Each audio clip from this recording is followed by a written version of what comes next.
Bismillahirrahmanirrahim. Assalamualaikum warahmatullahi wabarakatuh. Waalaikumsalam warahmatullahi wabarakatuh. Alhamdulillah, kali ini saya kedatangan tamu atau narasumber yang sangat luar biasa sekali. Namanya Ibu Ida Tresnowati MPD. Beliau adalah dosen di pendidikan jasmani atau dosen olahraga ya. Hari ini kita ngobrol santai saja ya Bu ya, mengenai tentang dunia olahraga, dunia tentang senam. Katanya senam itu ada banyak sekali, ada senam artistik, ada senam kompetisi atau senam-senam yang lain. Nah, kita akan ngobrol kupas tuntas tentang masalah senam. Tapi saya pengen tahu nih, definisi olahraga itu apa itu Bu?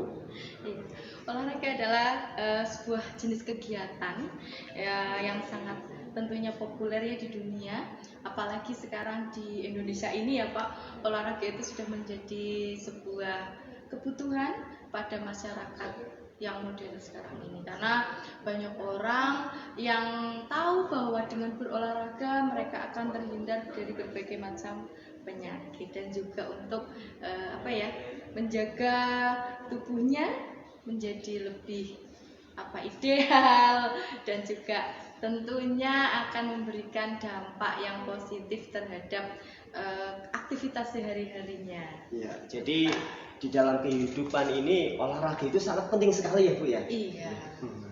Nah, tadi kita dengar bersama ya bahwa definisi tentang olahraga ya. Dengan di era modern seperti ini, digitalisasi, ini banyak orang-orang yang malas berolahraga Bu. Contohnya sering main HP, sering mainan laptop, dengan waktu yang sangat lama sekali. Nah, olahraga yang pas atau yang cocok buat untuk orang-orang sibuk itu olahraga yang seperti apa ya Bu? Iya, mungkin untuk orang-orang yang sibuk ya, mungkin Pak Lukman juga ini termasuk atau tergolong dengan betul sekali. Mungkin bisa dilakukan gerakan-gerakan ringan-ringan ya, olahraga ringan yang bisa dilakukan ketika sedang break atau istirahat bekerja ya. Istirahat bekerja malah ngopi atau merokok ini Pak? Oh enggak, saya udah merokok. Oh, ya, bisa dilakukan ketika pas sedang istirahat, atau mungkin bisa dilakukan juga ketika ada waktu senggang, bisa melakukan gerakan-gerakan ringan yang seperti jogging di tempat taman atau mungkin di lapangan ya, begitu Pak. Jadi berarti memang kalau olahraga itu tidak harus di tempat itu ya Bu ya. Olahraga bisa di mana saja. Iya, di mana saja. Nah, seperti tujuan olahraga itu ada 4, yaitu yang pertama ada olahraga pendidikan, kemudian ada olahraga rekreasi, olahraga rehabilitasi, dan yang terakhir ada olahraga prestasi. Oh, olahraga prestasi. Ya. Tadi 4 itu apa saja Bu? Olahraga pendidikan? Iya, olahraga pendidikan, di mana olahraga ini adalah sudah terstruktur atau sebagai kurikulum dalam suatu pendidikan ya. Jadi seperti olahraga yang sudah dikemas dalam sebuah pendidikan, olahraga pendidikan. Berarti ada kurikulumnya ya? Ada kurikulumnya, sudah terstruktur. Ya, biasanya diletakkan di SD, SMP, SMA gitu ya? Ada di SD, di sekolahan. Di sekolahan. Ya.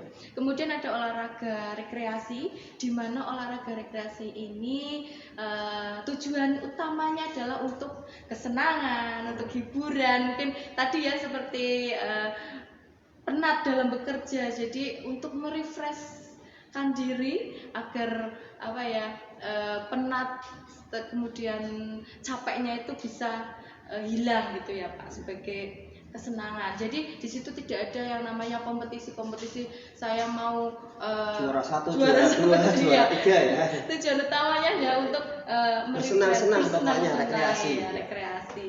Mungkin bisa dengan berjalan-jalan di taman, lapangan itu mengelilingi lapangan, taman berapa kali putaran sambil melihat-lihat situasi di lapangan. Itu banyak yang jual makanan, itu juga akan merefresh diri ya Pak, jika orang itu memang hobi makan.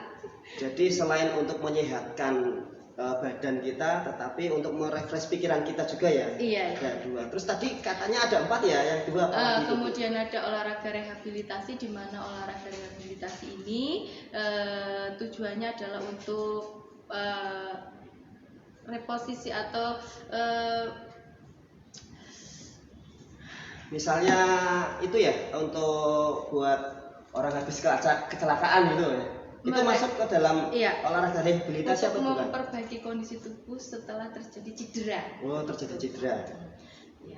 Dan kemudian ada olahraga prestasi. Oh, olahraga prestasi. Di mana olahraga prestasi ini dengan tujuan adalah untuk memperoleh prestasi, meningkatkan seseorang olahragawan untuk memperoleh prestasi setinggi mungkin. Iya. Berarti itu masuk ke dalam ajang kompetisi ya Bu ya?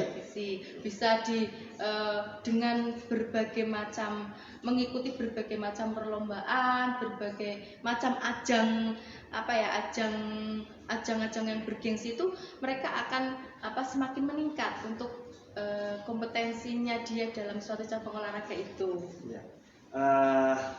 Tadi kita sudah mendengar ya tentang seluk-beluk olahraga. Ternyata tadi olahraga itu ada 4 jenis ya, ada olahraga pendidikan, olahraga prestasi, olahraga rehabilitasi, dan olahraga rekreasi ya, yang keempat ya tadi ya. Nah, prestasi Pak. Prestasi. Rehabilitasi. Prestasi. Pendidikan, rekreasi. Dan rekreasi. Ya, ada 4 ya. Nah, alhamdulillah kita tahu ya.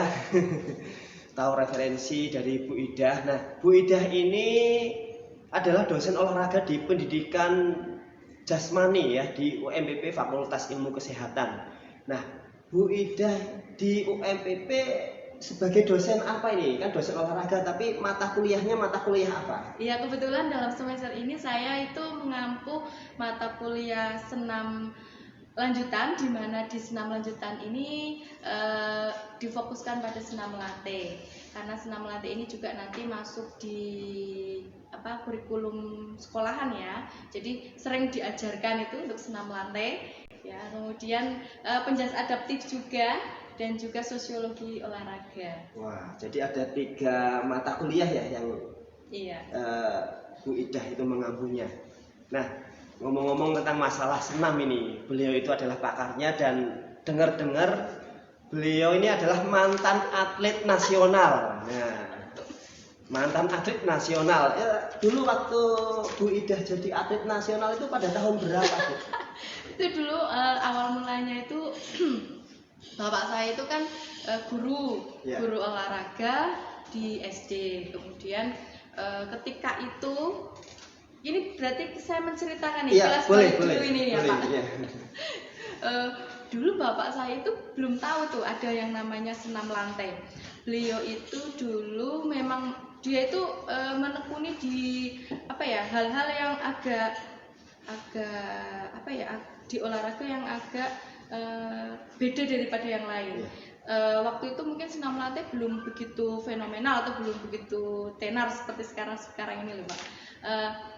Beliau belajar otodidak waktu itu, kemudian tahu gerakan-gerakan senam lantai itu dari temannya, dan akhirnya karena beliau mempunyai anak perempuan saya, jadi saya dari sejak kecil kira-kira kelas 1 SD itu sudah diajari gerakan-gerakan senam lantai oleh bapak saya sendiri, dan akhirnya menjadi kegiatan yang saya tekuni di situ.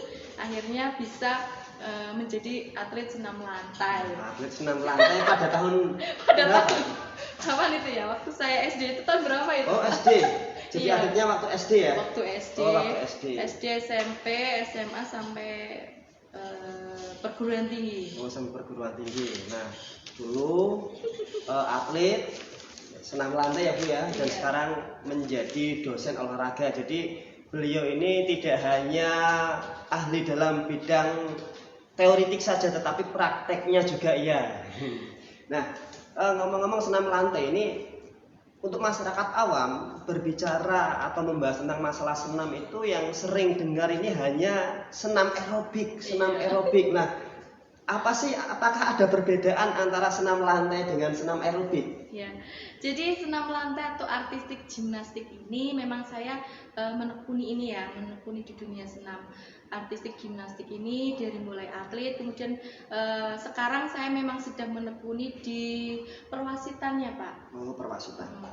Eh, Sebelum perwasitannya memang saya menekuni di pelatihnya. Jadi di rumah juga saya mempunyai sanggar di mana banyak atlet-atlet saya yang latihan di sana di Pemalang ya.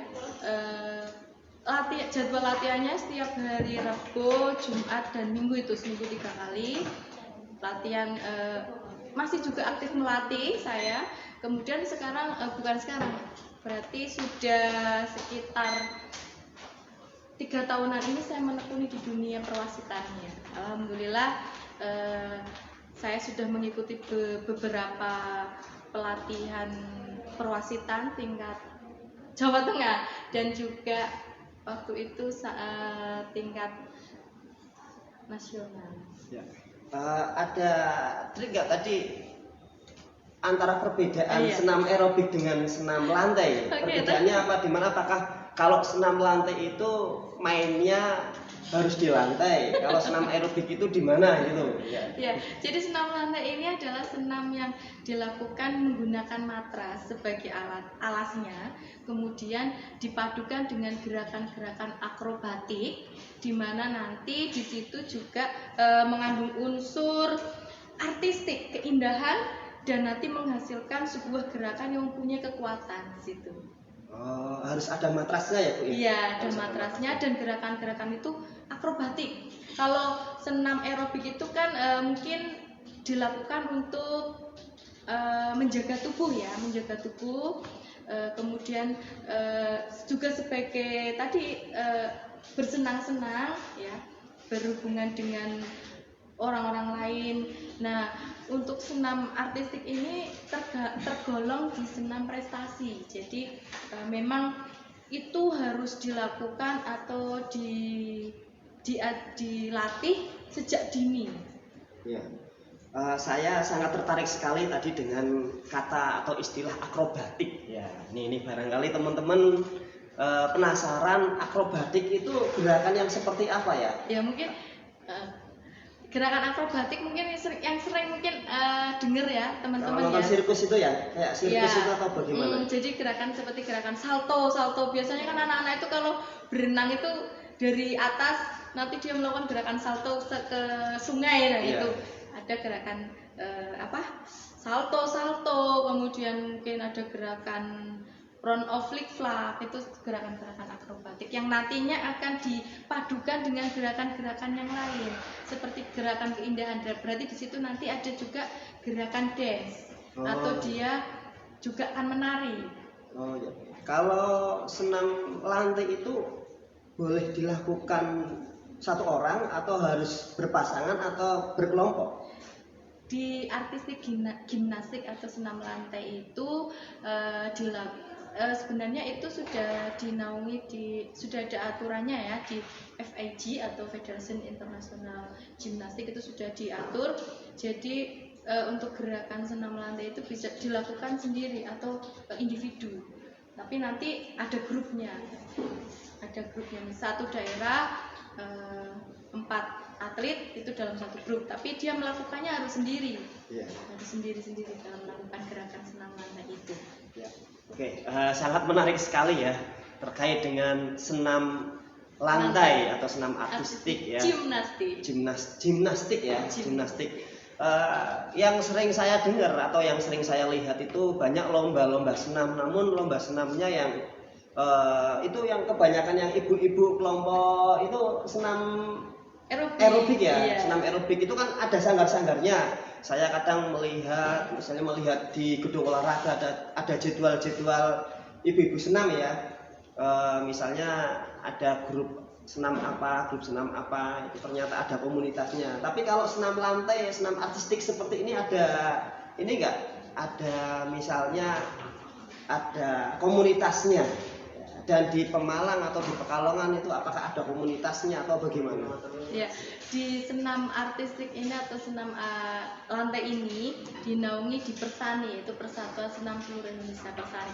Jadi setiap kabupaten itu punya persani atau mempunyai apa ya, kayak naungan sendiri untuk senam artistik. Itu setiap kabupaten pasti punya itu. Biasanya orang yang melakukan senam artistik itu dimulai dari remaja, anak kecil atau udah dewasa. Kalau seandainya orang yang sudah dewasa tapi dia itu baru tertarik dengan senam artistik. Nah, sedangkan kalau senam artistik itu kan butuh kelenturan tubuh, tadi katanya ada akrobatik, misalnya loncat-loncat atau salto.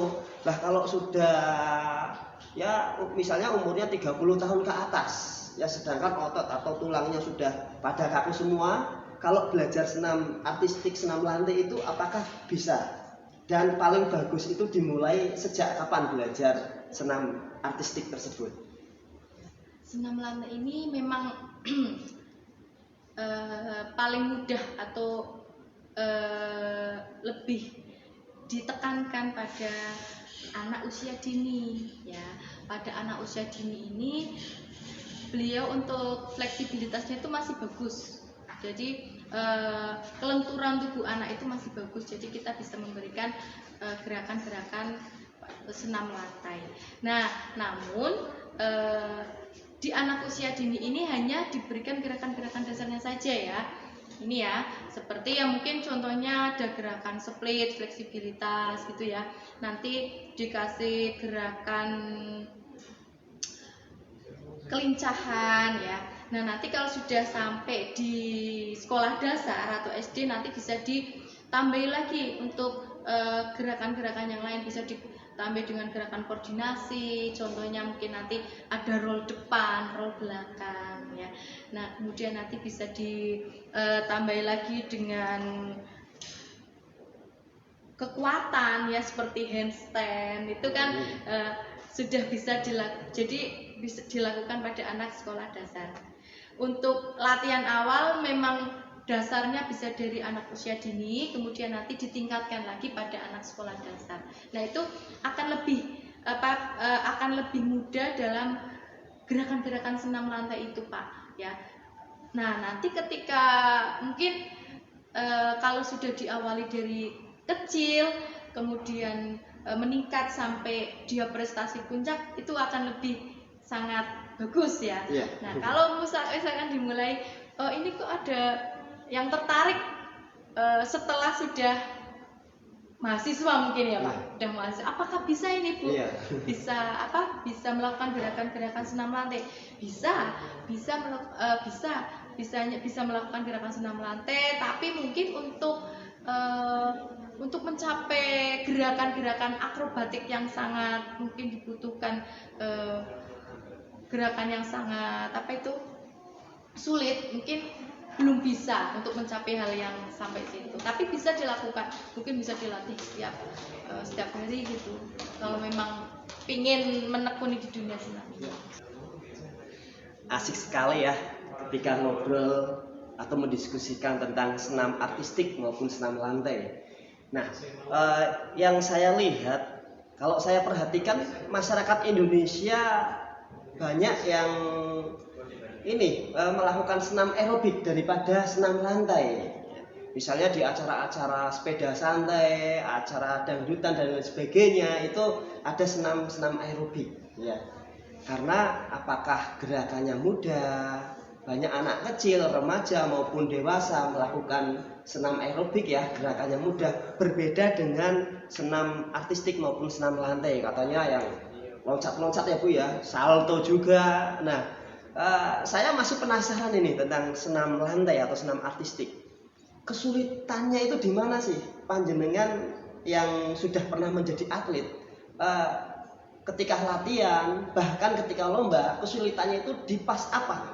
Ya, jadi untuk senam lantai ini atau senam artistik ini adalah tergolong olahraga prestasi ya. Jadi sering atau banyak dilakukan oleh para olahragawan karena mereka sudah berlatih sejak kecil ya Pak. Tentunya di gerakan-gerakan senam lantai ini banyak sekali mengandung atau banyak sekali dapat memberikan atau dapat terjadinya cedera. Oh, cedera. Karena apa itu? Kenapa bisa cedera? Banyak sekali gerakan-gerakannya itu yang mengandung unsur akrobatik ya, kemudian itu memang riskan terjadinya cedera Pak. Contohnya misalnya apakah kakinya di atas, kepalanya di bawah, atau bagaimana itu? Setiap gerakannya itu ada nilainya. Jadi nilai di penilaian kode poinnya itu ada nilai A, B, dan C gitu ya, dan seterusnya. Itu semakin tinggi kesulitannya, semakin besar untuk nilai yang didapat. Semakin sulit nilainya semakin tinggi. Iya. Nah itu semakin sulit itu dilihat dari apanya?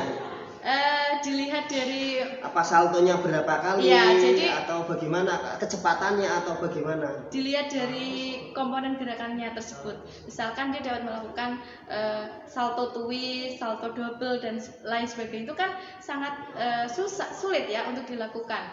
Kalau memang atlet itu jarang latihan, sangat sulit untuk menghasilkan double twist ataupun double salto, itu sangat sulit sekali. Nah, ketika melakukan gerakan twist ini kan dia mohon maaf karena terbang di udara karena ini konsumsinya adalah masyarakat umum ya, bukan kalangan orang olahragawan atau atlet ya. Jadi di sini memang banyak istilah-istilah kata kajian orang olahraga ya. Contohnya tadi seperti apa Bu? Salto twist ya. Nah, saya juga belum paham itu salto twist itu salto yang seperti apa. Kalau salto saya yakin semua masyarakat awam pasti tahu salto itu gerakannya seperti inilah.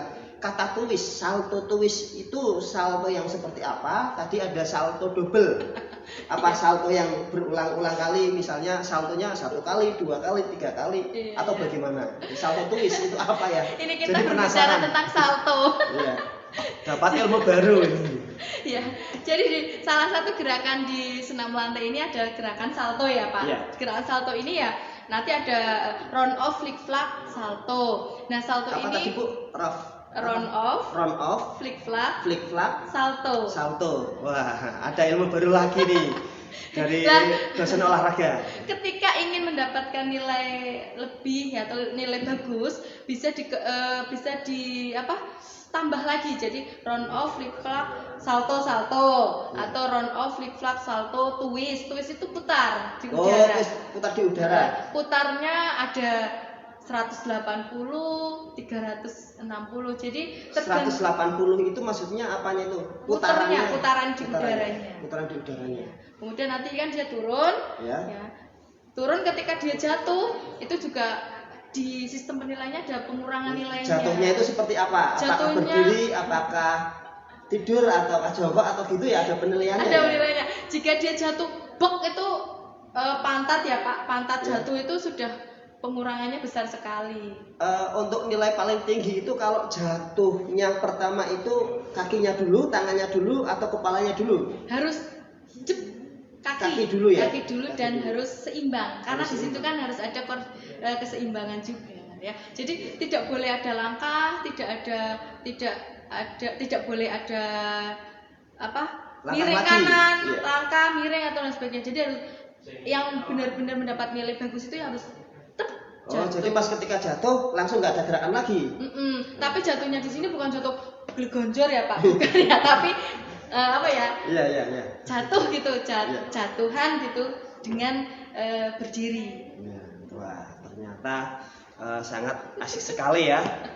Saya sejujurnya masih penasaran ya.